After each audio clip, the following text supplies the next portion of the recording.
মেয়েদের অভিনয় যে কতটা ভয়ঙ্কর, মেয়েরা যে বেঈমান, মেয়েরা যে বিশ্বাসঘাতক, আজকের গল্পটা না শুনলে তোমরা বুঝতেই পারবা না। তো গল্পটা সবাইকে শেষ পর্যন্ত শোনার অনুরোধ রইল।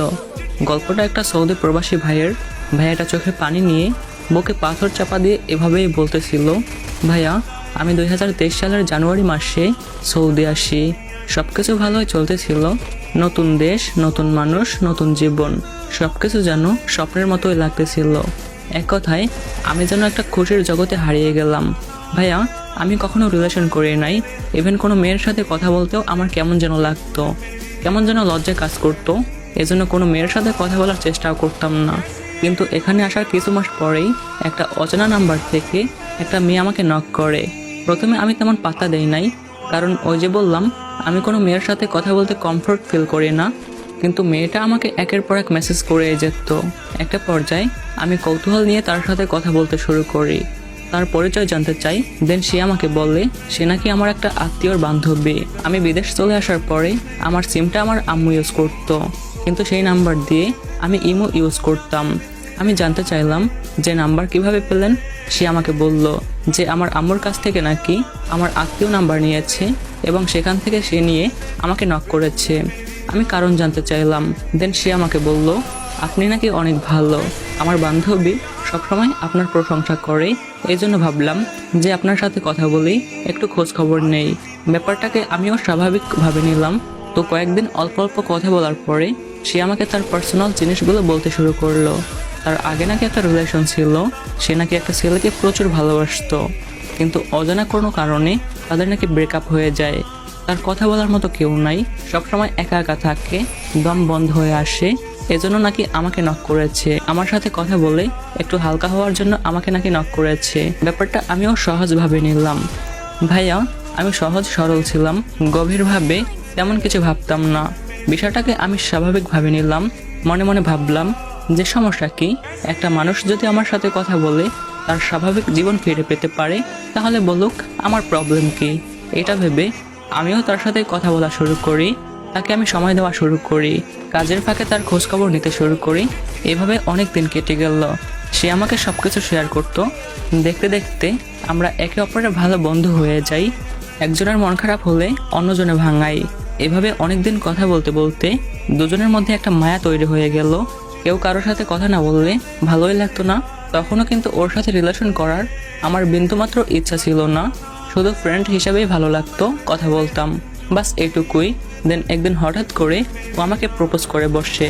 ও আমাকে বলে আমি তোমাকে অনেক বেশি ভালোবাসি, আমি তোমার সাথে সারা জীবন থাকতে চাই, তুমি আমাকে বিয়ে করবে। তার প্রতি আমার মায়া কাজ করলেও তার সাথে রিলেশন করার আমার কোনো ইচ্ছেই ছিল না, কারণ আমার বড় ভাই রিলেশন করে বিয়ে করেছে। এটা নিয়ে আমার ফ্যামিলিতে অনেক প্রবলেমও হয়েছে। আমার আম্মু আমাকে বলছে যে বাবা, তোর প্রতি আমার অনেক বিশ্বাস আছে, তুই আমাদের স্বপ্ন ভেঙে দিবি না। আমিও আমার আম্মুকে কথা দিয়েছিলাম যে আম্মু, আমি কথা দিলাম এমন কোনো কাজ করব না যাতে তোমরা কষ্ট পাও। আমার গ্রামের একটা মেয়ে আমাকে অনেক বেশি ভালোবাসতো, কিন্তু আমার আম্মুর সেই কথার জন্য আমি একদমই রিলেশনে জড়াতে চাইনি। এদিকে সে আমাকে প্রপোজ করার পর আমি ডিপ্রেশনে চলে যাই যে কি করা যায়। তার প্রতি আমার মায়া কাজ করে, আর সেও তো আমাকে ভালোবেসে ফেলেছে, কিন্তু আমি যে আমার আম্মুকে কথা দিয়েছি তাদেরকে কষ্ট দিব না, এখন আমি কি করব। ভাইয়া এমনটা ভাবতে ভাবতে আমি অনেক বেশি ডিপ্রেশনে চলে যাই। তারপরে অনেক চিন্তা ভাবনা করে সিদ্ধান্ত নিলাম যে না, আমি আমার ফ্যামিলির সবাইকেও ভালো রাখবো, আমি আমার ভালোবাসার মানুষকেও নিজের করে নিব। ভাইয়া তাকে ভালোবাসার মানুষ বলছি এজন্য যে তার সাথে কথা বলতে বলতে আমি তার মায়ায় পড়ে যাই, তার প্রতি আমার মায়া কাজ করতে থাকে। আর কারোর প্রতি মায়া তৈরি হওয়া মানেই ভালোবাসা সৃষ্টি হওয়া। যাই হোক, পরে অনেক ভেবে চিনতে আমি তাকে বললাম, দেখো আমি তোমাকে একটা শর্তে বিয়ে করতে পারি, আমার সব কথা শুনতে হবে, আমি যা বলবো তাই করতে হবে, যেমনটা বলবো তেমনটাই করতে হবে, কোনো ছেলের সাথে কথা বলা যাবে না, প্রয়োজন ছাড়া বাসার বাইরে বের হওয়া যাবে না, সবসময় পর্দা করতে হবে, নামাজ পড়তে হবে। এমন কথা শুনে সে যেন আনন্দে আত্মহারা। সে আমাকে বলে তুমি যা বলবা আমি তাই করব, তোমার সব কথা শুনবো, তুমি শুধু আমাকে বিয়ে করো। দেন আমাদের রিলেশন শুরু হয়।